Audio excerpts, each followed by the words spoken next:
Hello friends, and welcome to episode 53 of From the Van. It's a podcast from our van, where we have conversations with people who have relationships with residential vehicles. I'm your host, Marty Benson, and today's episode, we, being the three inhabitants of this van, are alone.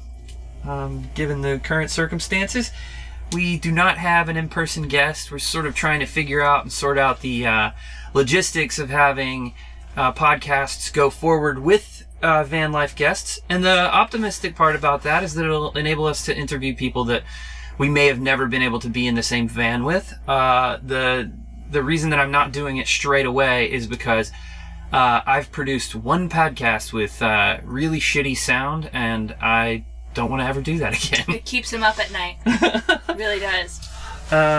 So we're just going to sit here and talk to each other for a little bit. And I think that that's apropos. We've got a lot going on, even notwithstanding the current global pandemic.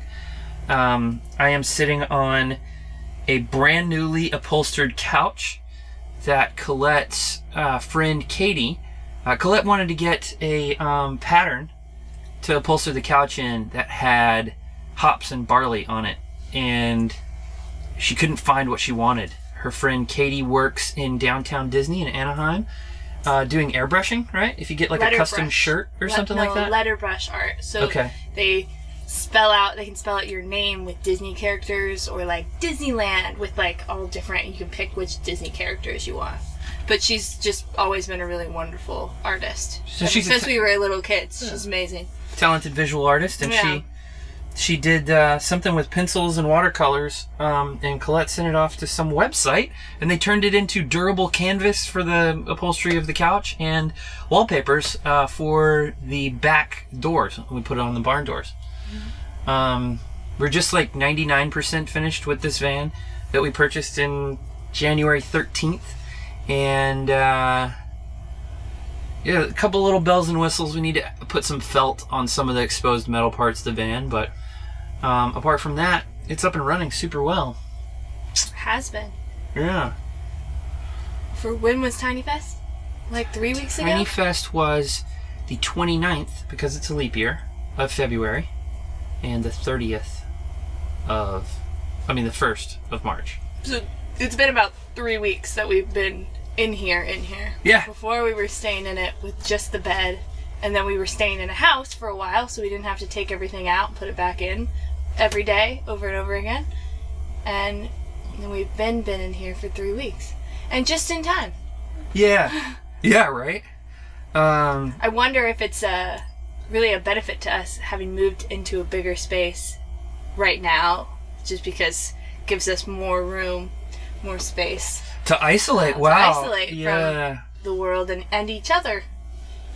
Yeah. Well, I think you and I have the same cooties. So if one of us were to get sick with whatever, the other one's going to be exposed to it. But annoying each other. Yes, in terms of tolerating each other, being able to sit on this couch while you're sleeping or whatever has been a huge asset and new benefit to me since we've moved in here. This actually reminds me, we've been getting some messages. It's funny, we both run the Instagram account together, and so I just assume that you've read all the messages, but I feel like a lot of times you'll see one and it'll get marked red and I'll never see it and stuff. Mm-hmm. But I've fielded a couple of questions about what are you doing now that it's locked down. Mm-hmm. And I've been wanting to talk about the spectrum of DIY or do-it-yourself van building and stuff, because right now, to answer the question, what I've been telling people is just the truth, which is we have the great fortune to be able to be camped out in your mom's driveway. Since the order came down on Thursday evening to shelter in place, we have only moved the van about 4 feet. We backed it up so that we could get better Wi-Fi. Yeah. But apart from that, the van has been nowhere. We've been walking around the neighborhood. We took your Prius to get groceries on Sunday, super carefully, and only went into one store. But people have asked me where we're pooping and stuff, and I've just been real with them. Like, look, dude, we've got a fantastic support system that makes us like at least when we're in Southern California, kind of quasi-van lifers. Yeah. We sleep in the van every night. We still do most of our cooking in the van, but we have access to a shower and a shitter. And a driveway. And a driveway at your mom's place. So we're not having to worry about whether we're going to get in trouble for busting the order by being outside of a house that we don't actually have, you know? Laundry, too. And there's laundry here. Laundromats are still open, unlike a lot of other things. But they can be kind of germy places. Yeah. And so I actually reached out to Ben and Rachel. We have friends who, you're one of your very good friends that you've known for a super long time, got married 5 days before the lockdown order came, and they weren't able to take their honeymoon flight to Italy because they picked by pure bad luck the worst place to try to fly to at that moment in history. And so we lent them the mattress so that they could do they're on their honeymoon right now. Yeah. God knows where. A good time. Oregon or seems like something. And those two are awesome. They're so chill, and you know, they just make the best. Especially Rochelle. I've known her a long time, and she just makes the best out of every situation. She doesn't complain much. She doesn't. Not a lot can piss her off, but she's like, yeah, well, I'm just with my best bud, my new husband, and we're just gonna do something. I've been so impressed with both of them through this process because it'd be really easy to be kind of self-pitying, you know? No, yeah, she was stoked on the wedding. She was glad it was over. She's like, let's just go do something fun for a bit. Yeah, and it seems like they're having a really good time. So I actually reached out to them to ask them what they were doing so that I could respond with some authentic on the road answer, even though I'm not currently the origin of the answer. Yeah. But what I had speculated and told some people in speculation is that, you know, gas stations are always going to be essential. They're always going to be open. Yeah. And at least in the public facilities that I've been to, you know, we went to some Planet Fitnesses. Planet Fitness is always really quite clean. With a very limited number of exceptions that I've seen. But when we went into Planet Fitness in the week or week and a half before the lockdown happened, I just noticed that there weren't many people in the gym and all of the employees seemed to be perpetually cleaning the place. And so I've been really impressed with truck stop showers. They're kind of expensive. They run you $7 to $12 or something. But if you're a couple, you can take your shower together, so you're only paying once. And they clean those between every individual shower. And so it's a pretty clean place for you to go and take a dump, and when you need to, you know, pay for that shower. Yeah. And that's exactly, I had speculated that's what they were doing, and that's exactly what they've been doing. Yeah. So super cool that they've been able to do that. And so I just wanted to acknowledge that we are living a little bit outside of the pure nomadic van life, as we always had. You know, we've always been in Southern California with a tremendous amount of, you know, friends and family around that if and when we need to, we can lean on.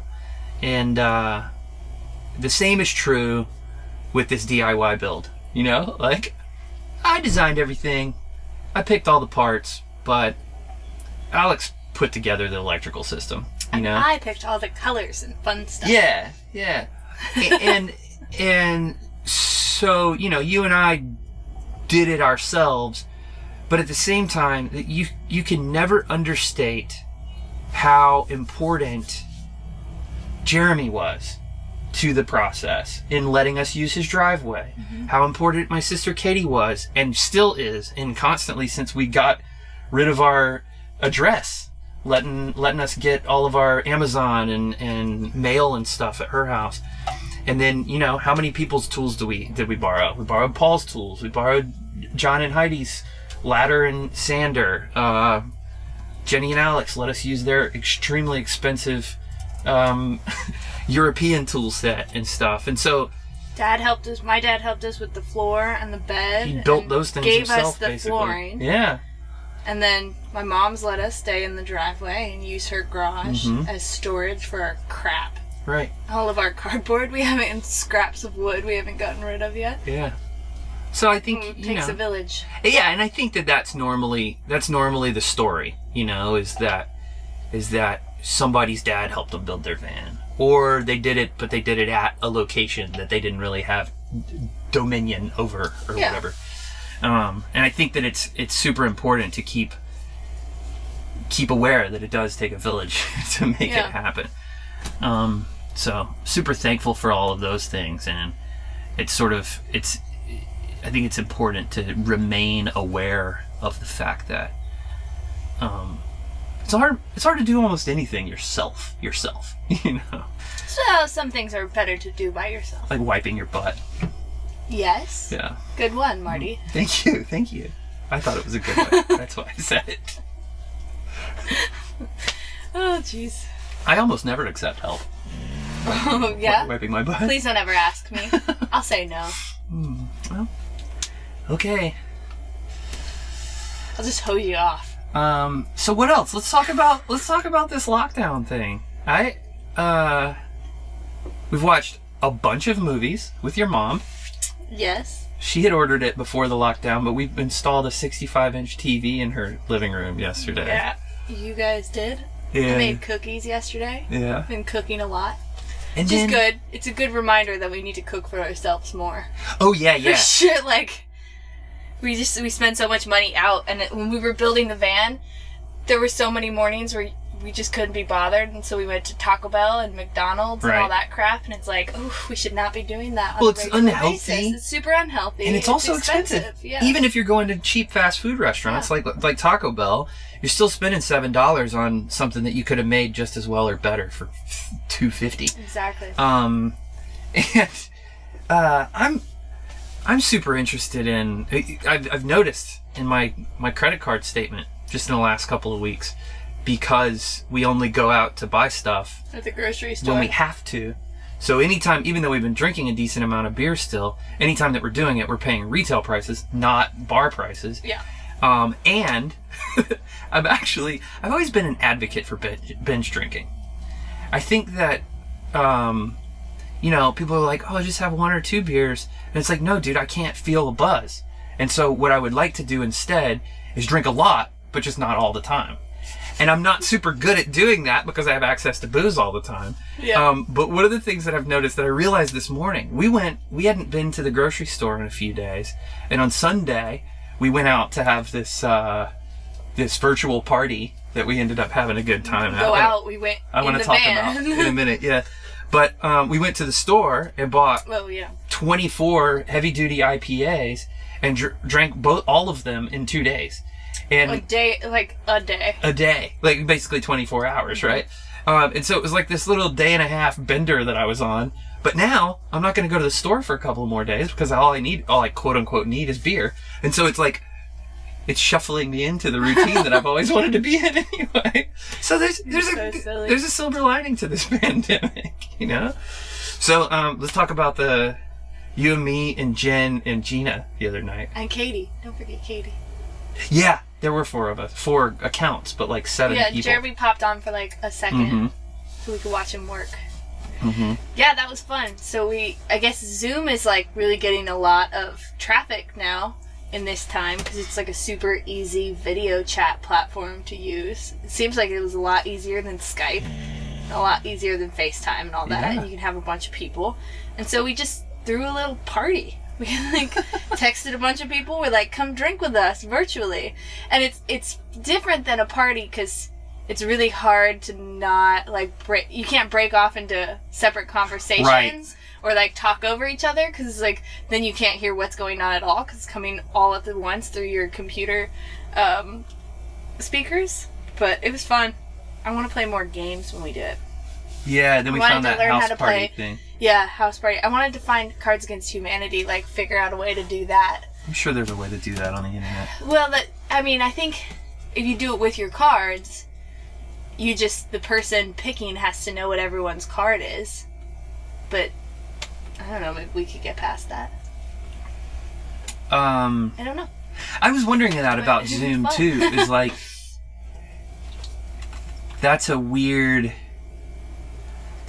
conversational dynamic that happens when you have 5 or 7 or 12 people in a room, is that it's not super impolite if you're talking to somebody else for me to sort of drift out of that conversation and start my own sort of side conversation with another person. I do it all the time.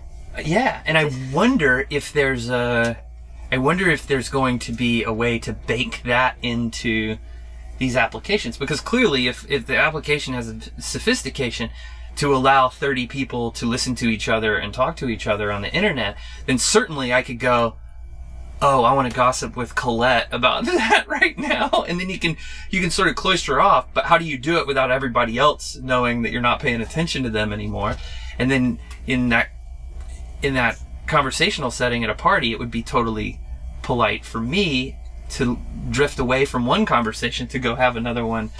It's like it's going to give you this visual, these visual cues as to who the popular kids are. Or it just makes you listen to people more and share the conversation. Maybe so, hopefully. Which is good for people, certain people that I know. Oh. I'm just kidding. Yeah, I hear it. The subtext there was that I'm an attention whore. No. It's true, and I'll take it. Oh my God, I was talking to my dad earlier, and I told him, I was like, now, in this new America, in this new world that we're living in, I learned how to give a proper handshake when I was a kid, and I learned cursive when I was a kid. And both of those things are completely fucking obsolete now. True. I never need to know how to do either of those again. Because I think things are going to change, It's like we go out into the world, I feel like as the fist bump became more and more popular, even prior to this global flu pandemic, the coronavirus, people were starting to fist bump out of germophobic and health conscious reasons anyway. Sure. Right? And I feel like the longer this goes and the harder it is for us to get our societal handle on, the more it's going to sort of change our personal interactions. I'm a big hugger, and I miss hugging people. I haven't hugged your mom since we got here. I feel like maybe there's going to be a handful of people that move forward with like being more conscious of germs and where they put their hands and all that, and then I think a lot of people are just going to go back to their default, just doing how they normally did. Right. Handshaking, touching things, and eating pizza and as you like. Well, and it's not horrible for our immune systems to do that. Because it's good to be exposed to germs. Like when I worked with kids for 5 years and I was around them all the time, I never got sick. I'd be around a sick kid and I'm like, oh no, am I gonna get sick? Nope, because I was always around them and they have so many germs. It just built up your immunity. Maybe there's a balance. There has to be a balance between being too anal about it and just being clean and sure, always having good hygiene, but more than you used to. The mark on the spectrum where careful becomes too anal has moved. That's what I'm saying. Sure. As something that you just said made me want to talk about this weird phenomenon of putting your head in the sand. We're in Inland Oceanside, California, at your mom's place, and we've been here and in this neighborhood since the lockdown, with the exception of the one time we went to Vaughn's. We came here on Wednesday, last right, Wednesday. even before the lockdown. Yeah. And so, you say that you think a lot of people are just going to go back to what they've always known and stuff. And to a certain degree, I feel like I don't have a very comprehensive grasp on how people are acting right now. Yeah. Because, a bunch of states haven't locked down. People have told me that even down in Encinitas, people have been hanging out on the beach next to each other and stuff. And that some people are just sort of flouting the whole social distancing thing altogether. And I mean, that's been one of the things that I've heard in Italy that's been the big problem, is that people just aren't abiding by the orders and stuff to stay at home. Well, I thought it was so interesting that Encinitas, and I think other spots in California, have now shut down the beaches. Beaches and parks and stuff. And parking lots to the beaches. Probably all the bathrooms down there, obviously. So what do you think about that? Wow. I mean, I heard an interview with a guy the other day who was a homeless dude in New York City. Mm-hmm. And he was just like, I don't have anywhere to go. He was panhandling, and they talked to him, and he was like, I don't have anywhere to go. I think the best thing for me to do is just be real careful about what I touch and who I touch and how I interact with people and stuff. Because, to the extent that those public restrooms in Encinitas and the parks and stuff are closed down, places with homeless populations, which is basically everywhere, to a greater or lesser degree, those people rely on those facilities, and so there's a huge public health problem in not providing the facilities that those people have grown accustomed to, because you gotta poop, you know what I mean? And if your options are suddenly taken away, it doesn't mean you're not going to poop the next day. Well, and in Encinitas, you talk a lot about how we should have public restrooms around, like at the train stations and whatnot, and downtown, which I think you're absolutely right. And so now if you think that the Moonlight parking lot, where there's that huge bathroom facility in Encinitas, was providing bathrooms for a lot of homeless people, where are they going now? And they use the showers, those outdoor showers down there. Mm-hmm. A lot of van lifers use that parking lot to hang out in. And so I'm just like, okay, it's good that it's stopping those. There's so many people gathering at the beaches. Right. Because they're like, ooh, vacation or whatever. So I think that component of it is good. But I just think about people that are very vulnerable, and I'm like, where do they go? Can they go? I think I'm as big of a detractor from free parking. Mm-hmm. As I am a proponent of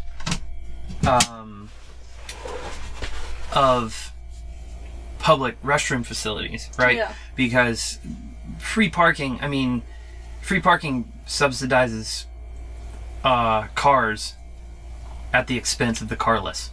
Yeah. And so it's a huge subsidy to motorists. It's a very distinct issue from providing sanitary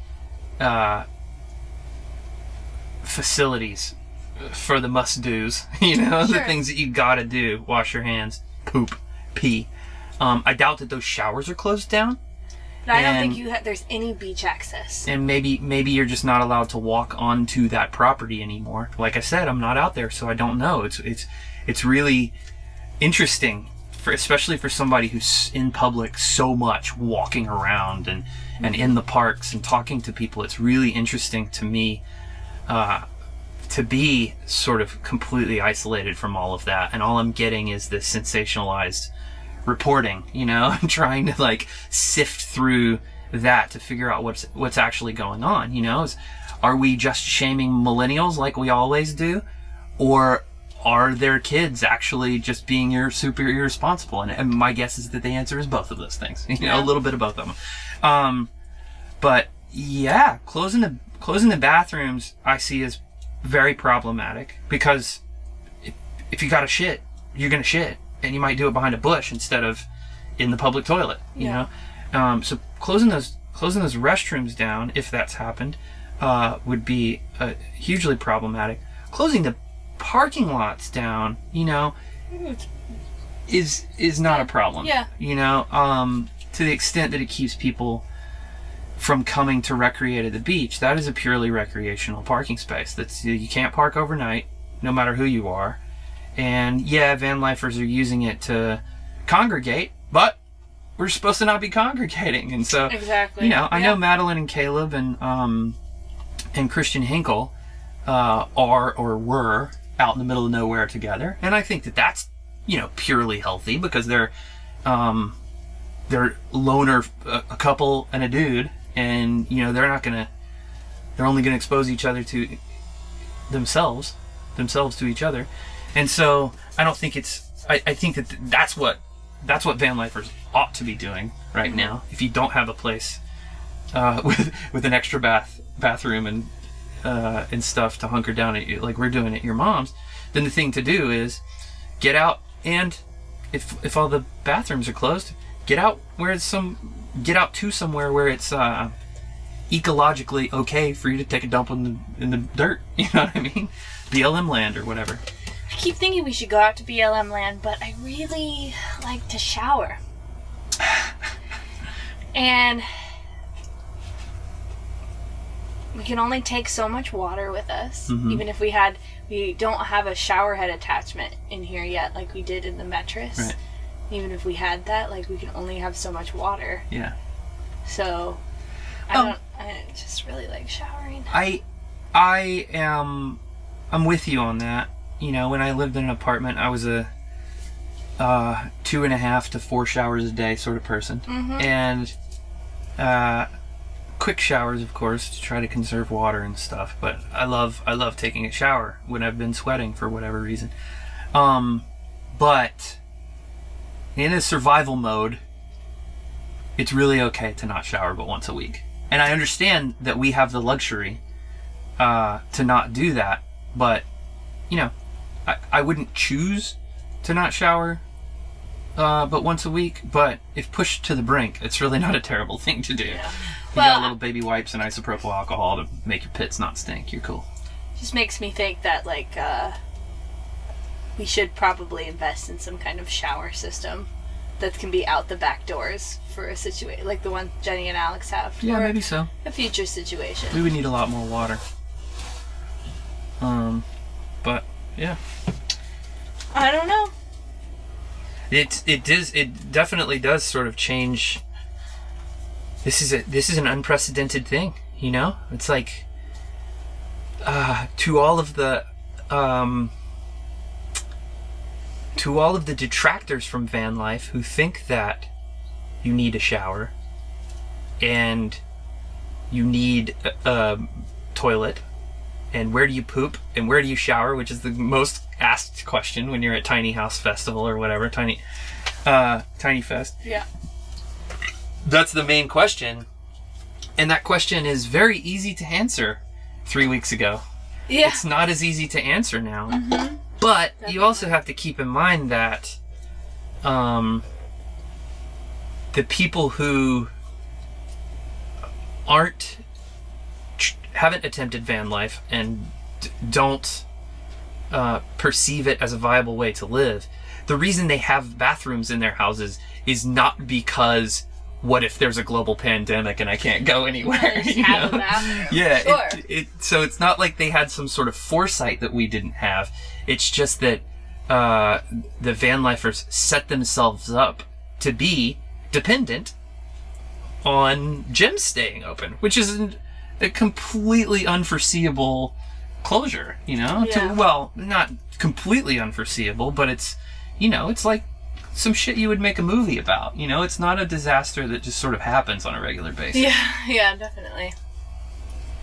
It's funny to think about, like, the fact that what we're experiencing right now and what it's going to look like in the future. Like, how long will it have gone? How short will it have gone? How big of a historical moment will it be? Yeah. What will it change? Yeah. So it's interesting to be in it.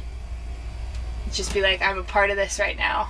Yeah. There's this perverse part of me, and I've been saying this for 10 years, but like, I'm optimistic enough about society that I don't think that we're going to have a nuclear holocaust. Because I think that we're too sophisticated and too cultured to do that at this point in history. Yeah. But if the world was going to crack open and we were all going to fall into the fiery pits of hell, I would like to be alive to die that way. Because I think it'd be really interesting to be one of the ones who gets to see the really huge disaster, terrible thing. But then you're going to be dead, so what's the point of seeing it? To have that amplitude... Take that memory to death with you? No, to have that amplitude of experience, right? It's like, that's a big down. And then there's this other thing that's kind of like, yeah, I'm excited and curious to know how we're going to look back on this, you know? Are we being over dramatic right now? Or are we really underplaying this and we're going to be on either modified version of the society that we had before after this for years and years to come? Or are we going to be on lockdown for 7 months instead of 3 weeks or whatever? I don't know the answer to that. You know, it might be a situation where we look back in 5 years and go, wow, man, we thought that was going to be something and we got a hold of it real fast. Or maybe not. I mean, I don't know. It's growing up in South Carolina, and I'd be interested to hear your take on this in SoCal with wildfires and earthquakes. But growing up in South Carolina, in the floodplain, every 3 to 5 years growing up, it was okay, put boards up on Grandma's beach house and go get in the most internal hallway, and Mom and Dad and Katie and I have a sleepover in the hallway in case these young pine trees that are in our yard start flying through the windows and shit. You know, it's like because of hurricanes. And in a weird, perverse way, it was exciting. It was kind of like Christmas. It was like, what is it going to be? You know, it's like you stay up on Christmas Eve and you're as a kid and you're so excited about what the present's going to be, and you don't know what it's going to be, and there's this magic in the air because this mythical fat man is going to climb down your chimney, and you're excited because you don't know what's going to happen. And in a dark sort of pending disaster situation, there's that same desire to figure out the unknown. Not that you want Grandma's house to be destroyed in the hurricane, but it's like this ominous threat of, you know, borderline supernatural disaster on the horizon is like something that's exciting. That's why people get into these natural disaster movies and all these serial killer things. It's like, okay, what's the worst possible case scenario? Did you know people whose houses were destroyed? My grandmother's in 89. Hugo destroyed her house. And, I mean, it was her second beach house. You know, one of the fortunate things, maybe you could articulate it that way, about hurricanes is that they primarily impact houses on the beach, except this phenomenon in the last few years of storms camping out. As a matter of fact, my other grandparents lost a lake house from something like this, where I believe it was Andrew, camped out over the storm, had lost all of its gale force winds and everything, but it camped out over central and northern Georgia for a long time, and it flooded the lake that their lake house was on, and they lost that house. And that was a lot more tragic because they weren't in as good a financial position as, or it actually destroyed their in-town house, not their lake house, and they had to move out to their lake house is what happened. They weren't in still had 2 houses. Such a strong financial position. Yeah. Well, and that's the thing about that I was trying to say about hurricanes is that they usually destroy very expensive second homes as opposed to, you know, blue-collar people's houses. But it's been happening, these massive flood events have been happening in poor rural communities in low country South Carolina because the same thing's been happening. These hurricanes have been camping out and stuff. And I mean, the thing is, I guess the difference is with an earthquake. What's your experience with earthquakes and fires? Is that you never know where a fire's going to jump, but you can never know about an earthquake happening until it's too late. So there's sort of nothing to worry about, right? Yeah, fires, it was like, I feel like where I grew up, everyone was used to it, so it wasn't fires? Yeah, because we had wildfires every year. Mm-hmm. Some of them were closer than others. And so you get a bit nervous, especially as a little kid, like the thought of your house burning down. And I've always had like stuff that's really special to me that people have given me or I've collected. I've always been like a very sentimental person. Mm-hmm. So like my mom will tell a story of when I was like 7 and we had to evacuate to go stay at my uncle's. We probably had to evacuate the house every 3-ish years. Maybe, you know, every few years it would get close enough to the house that I lived on. That would be like, okay, gotta go. And I guess I took a suitcase with me of like, just like all of my stuff that I could fit in. Like I had the biggest suitcase because I didn't want to like all my stuff to get burnt in a fire. Mm-hmm. And a couple years, was it 3 years ago now, was the last one that was really bad, and I was in England, and it was so funny because it's snowing in England, and there's a wildfire, like, right up next to my house. And I'm far away, so it's just like we're far away from Encinitas right now, we don't really know what's going on. My stepbrother's saying, oh, the grocery store right down the hill from my house burnt down, and the movie theater burnt down, it's all burnt down. I was like, oh my gosh, and I got back, it was all fine. Mm-hmm. They had a little roof fire on the grocery store, and it stunk in there for a week or something, and it was fine. I was like, Jeff, but so it's like pretty normal. You know, when you evacuate, you evacuate. When you go outside, you like have rags over your nose and stuff, because it gets really stinky and gnarly, the smoke, but yeah, it was just kind of like a routine thing. And I've not really lived through many earthquakes. They've all been really minor. I think there were like 2 kind of big ones when I was a kid. And one, I think I was at school when it happened. So you have your earthquake protocol at school where you get between a door, like that kind of crap. And I remember there was one, and my bedroom was my apartment at my dad's, but it was totally different then. And I was sitting in bed as a little kid watching TV, and the window next to the bed was like kind of janky, so it'd always shake when like Camp Pendleton would go off. Because this was a funny thing about earthquakes and my house in Fallbrook, is that Camp Pendleton was going all the time, and it's the same. It sounds and sometimes feels like an earthquake is happening. So I'm sitting there and the window's shaking, and I'm like, oh, Camp Pendleton, really, on a Sunday morning? Jeez. And then it turned out my parents are like, earthquake, and I was like, oh no. So that happened a lot, but yeah, I've not really lived through any big earthquakes. Yeah, a lot of little ones. That's the great thing about an earthquake, is it just, there's nothing you can do. I mean, you can, when you're building a new building, you can make it better than the old ones, but there's sort of nothing to do to prepare for an earthquake, I guess, except to have water on hand and whatnot. Yeah. So the last time I was on, we were in the Metris for a year. Was that right? Yeah, that's just right. You and me. Yeah. And now we have a ProMaster. Yeah. Should we talk about that? Yeah, sure. We have lighter. That's topic. a good point. Yeah, let's talk a little more van life and a little less doom and gloom for a couple of minutes. So we took the Metris to get some routine maintenance done, an oil change. Yeah.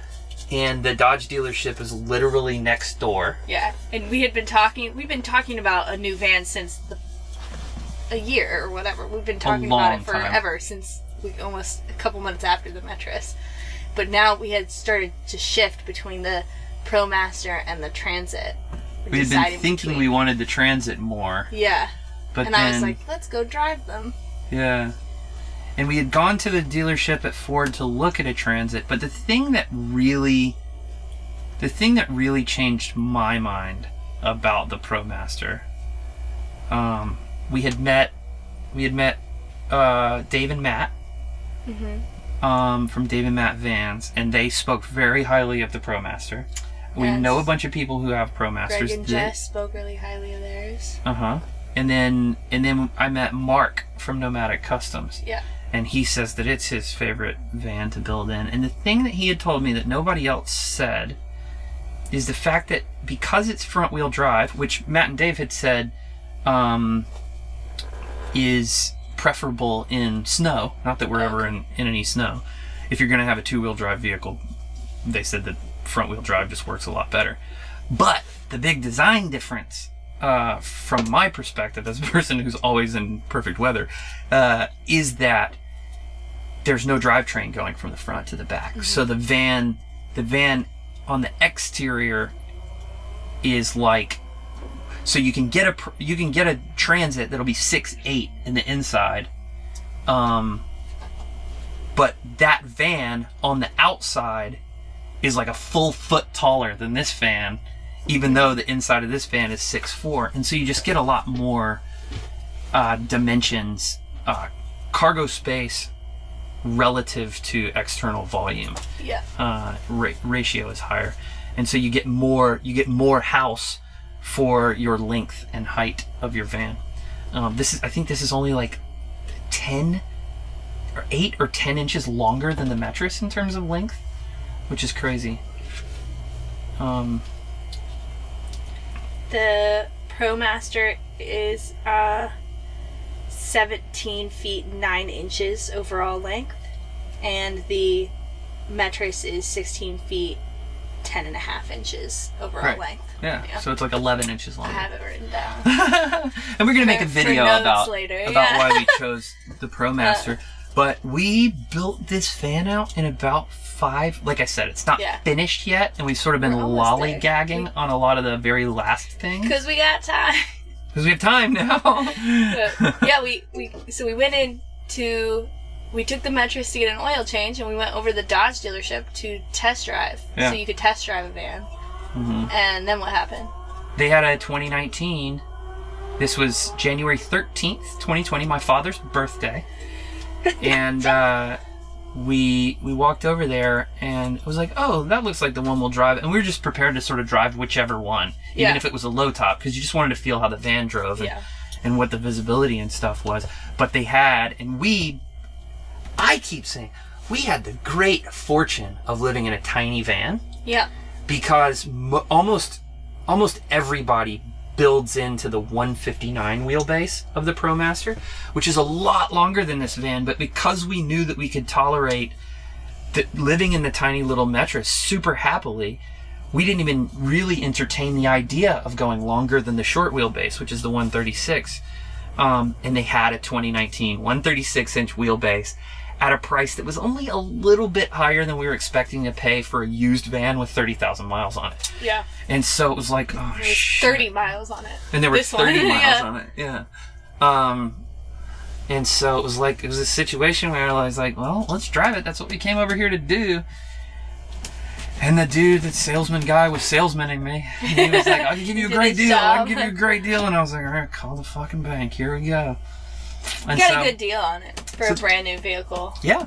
So then we spent the next week and a half. You called Mark too to see. Yeah, Mark. Oh, Mark was so sweet. He, through the build process, he talked me off the ledge, and I was like, dude, I don't know. This seems like a crazy thing to do, and here's the price. And he called his buddy who deals with vans, and he's like, yeah, that's a pretty good price. And so it was super useful to have a van builder who also knows dealers in my corner, not trying to sell me anything. That was freaking super huge that he did that.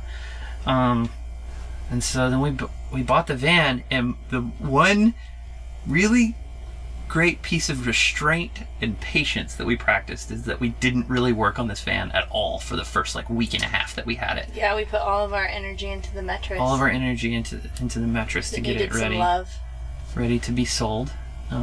We haven't sold it yet because I haven't gotten the right offer yet, but I think it's coming. I think it'll happen. Yeah. That's another thing that I'm super interested in, just to go back to coronavirus, because that's all we're allowed to talk about apparently these days.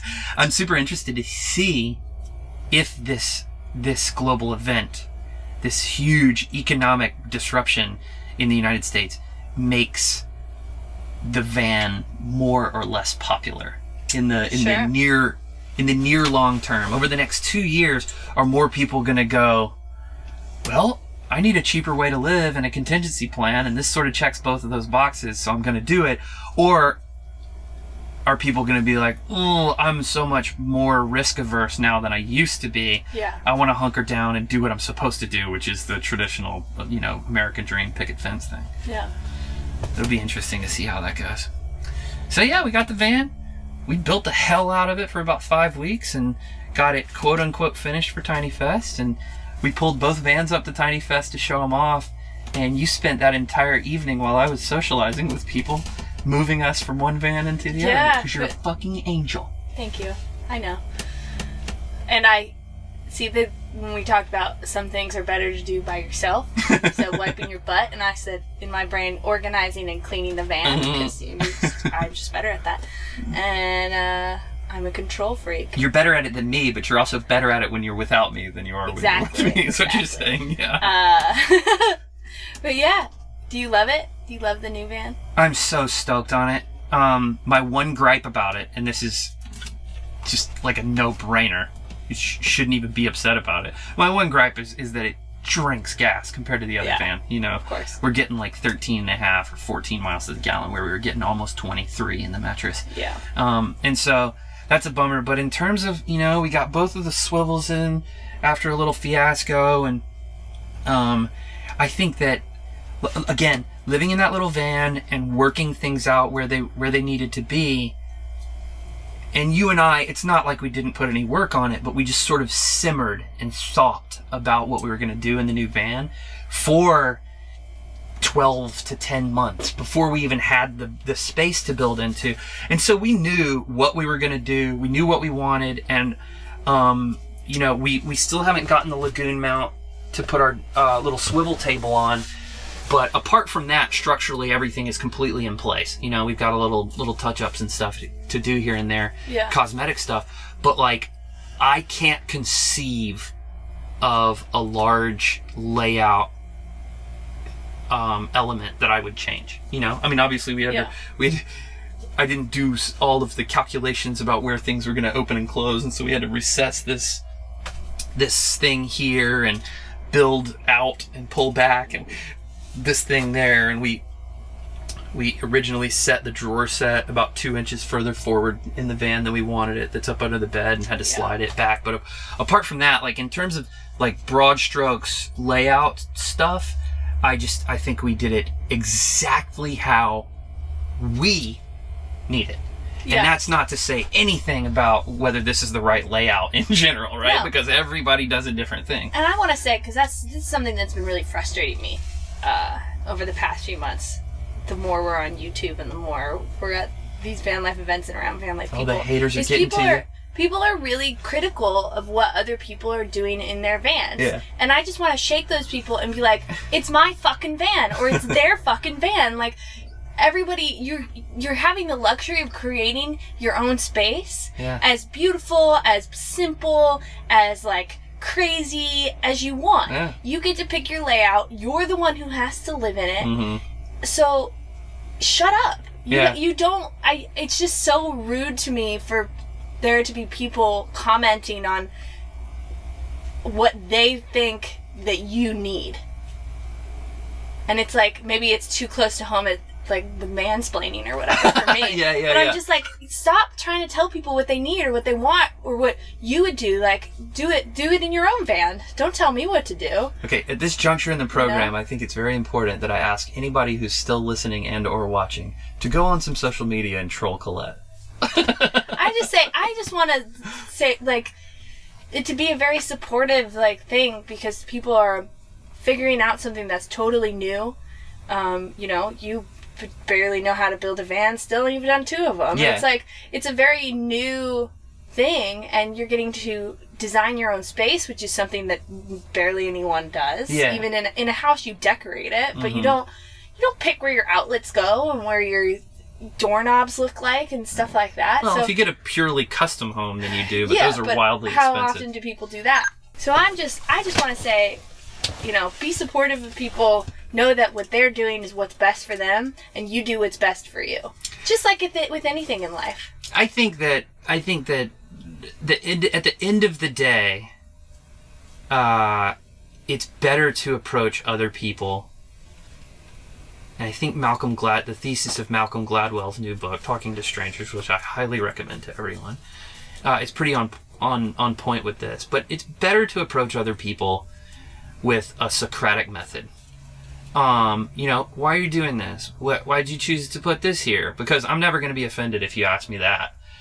But when you go, it was dumb for you not to build a cabinet here instead of a couch. It's like you said, I've built 2 vans, and I am not a cabinet maker. I am not an electrician. I'm not a plumber. I can do enough of each of those things to be passable and I diagnose the problem and fix it when it fucks up and install it originally. But the place that I do have expertise is living as Marty Benson with Colette Hamilton in a van. Yeah. I've done a lot of that. Yeah. And I'm not going to tell you that I should have done what I did when I think that there's a better alternative. Sure. I haven't found the flaw in this van, but I'm sure there are a couple. I mean, again, the cabinets are flawed, but I mean, in terms of layout, only slightly this time.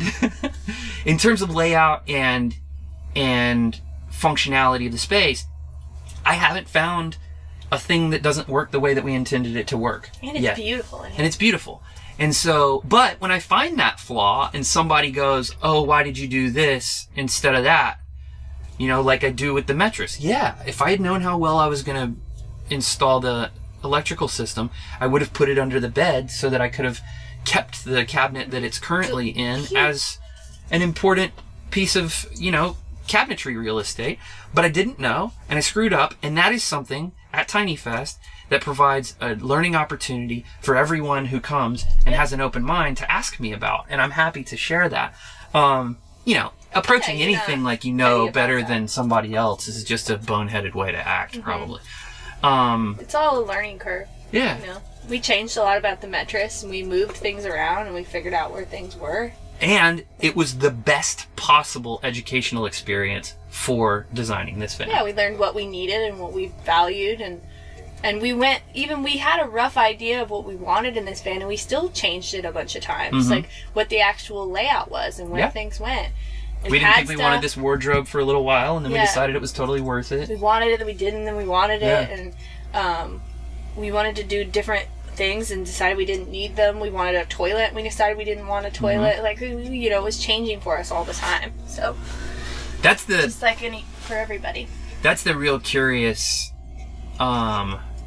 trouble that you would run into building vans professionally. You know, is that, and it's totally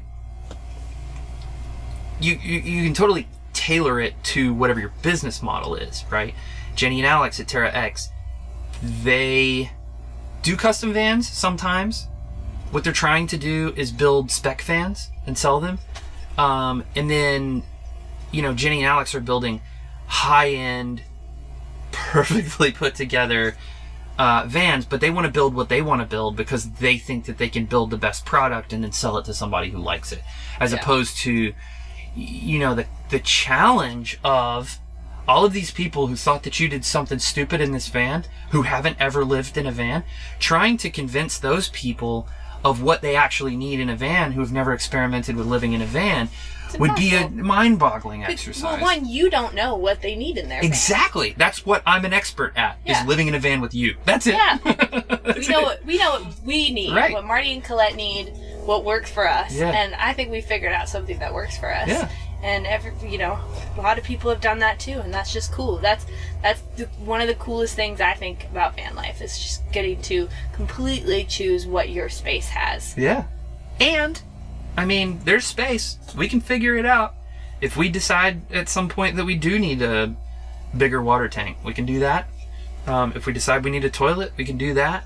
If we decide to get a cat, I've already got an idea about where the crate goes. We are getting a cat. The decision is, when are we getting a cat? not whether, but when. Wish she was here now. Yeah, I'm super excited about this van. I'm really stoked on it. Hopefully something happens in the next couple of months where we're not only able to get a cat, travel and socialize, but also afford to do it. You know? Yeah. I would love for the world to open back up, and I would also love for us to find a way to make a living from the road, because I feel like after that long trip that we took, that 11,000 mile trip that we took in August and September last year, I would love to travel 11,000 miles in 11 months instead of 7 weeks, 7.5 weeks or whatever. That'd be really fun. I would love to drive, 30 miles a day or something like that. Yeah, or even just a little slower, because I think we're fast-paced people, and we went a little faster than would have been ideal for our mental state, but I don't think, I think there'd be a point where it'd be too slow for me. Yeah. I would like to see what it's like I would love the freedom to be able to see what it's like to just be in a coastal Oregon town that I've never heard of, and just stay there for 2 or 9 days. Yeah, as long as you want. That's another fun thing. I would love to be able to do that. Well, we've been talking for a while. Do you think it's probably good? I gotta pee, so. All right, guys, we did it. Thanks for sticking around if you've listened this long. Colette was a wonderful not guest to have. And Spin has been crashed out this entire time. I feel like I want to put a little disclaimer at the end of this. We did a video about the coronavirus about a week and 3 days ago, and it has some stuff that's sort of some assertions that are probably unknowable. I was making fucking jokes in that video. Maybe this is me being a little sensitive about being trolled on the internet, but some people commented that some of the things assertions that I'd made in that video were not proven yet. And you're right. And so to the extent that you got any medical advice out of this podcast, you're fucking wrong. There was no medical advice in this podcast. It's just two dum-dums dicking around talking to each other. And I hope that you enjoyed it. If you did, tune in back next week on Tuesday for another episode of From the Van.